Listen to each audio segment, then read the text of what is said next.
Yesterday we learned what the word rounding means when thinking about math and numbers. Yesterday we learned that rounding numbers can help to make them easier numbers to work with in our head when we're doing mental math. Yesterday's numbers were all two-digit numbers and we were rounding them to the nearest 10. Today, I want to look at three-digit numbers with you and how we can round three-digit numbers to the nearest 10 also. Don't be fooled. We are still rounding to the nearest 10, and so we're still going to think about the tens, but since this number is in the 300s, we'll think about the tens in the 300 range when rounding 366.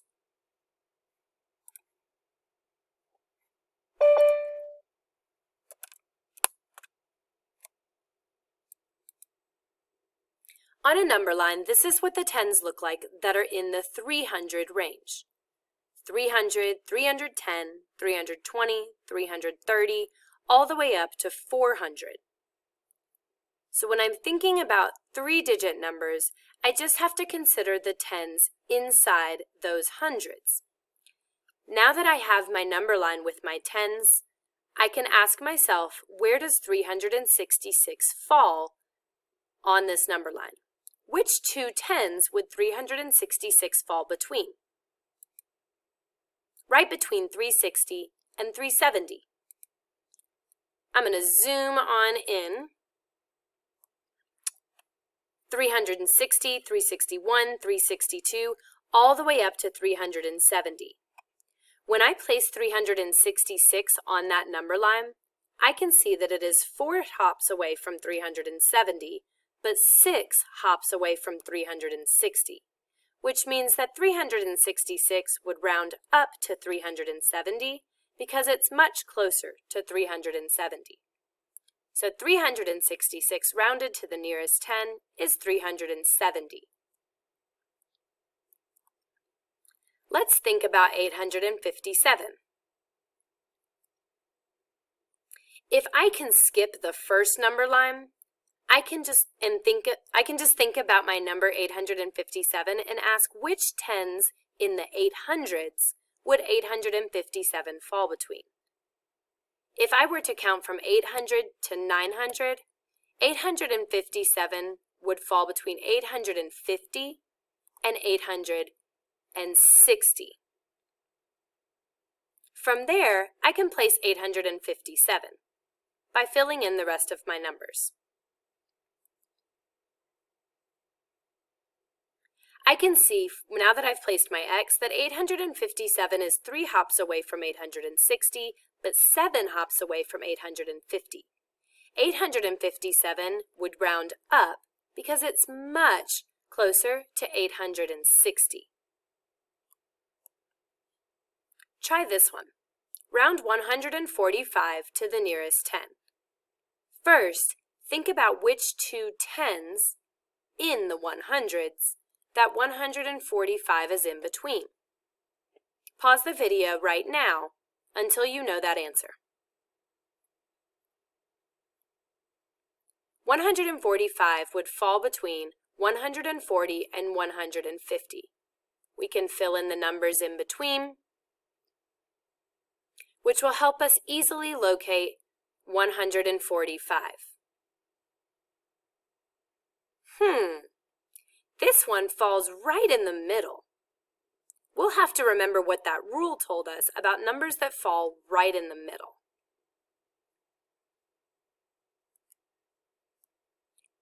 The rule tells us when numbers fall right in the middle that we round them up. So 145 rounded to the nearest 10 is 150. Let's try 762. Which tens between 700 and 800 would 762 fall between? Pause the video until you know what numbers go to the far left and the far right. To the far left, we should have 760, and to the far right, we would have 770. I can fill in all my numbers in between to help me find 762. We'll place an X on its location. Will this round down to 760, or will it round up to 770?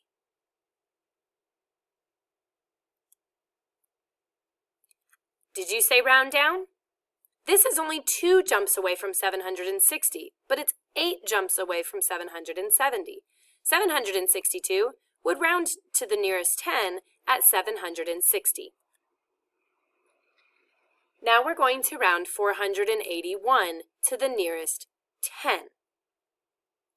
Go ahead and move through the whole process, and when you know what 481 would round to, unpause the video to see the answer.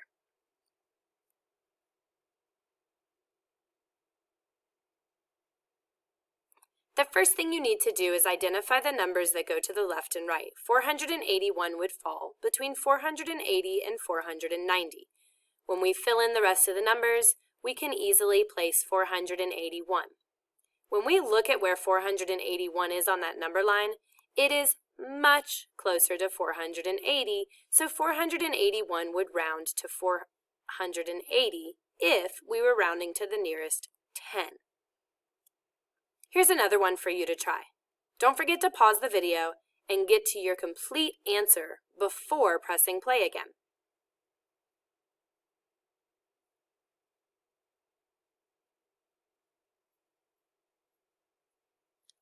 First, we have to identify the numbers on the left and the right.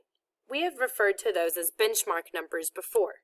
Or, which two tens would 963 fall between? It falls between 960 and 970. When we fill in all the numbers in between, we can easily place 963 on our number line.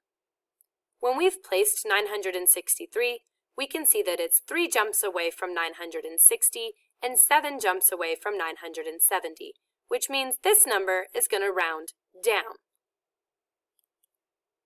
963 rounded to the nearest 10 is 960.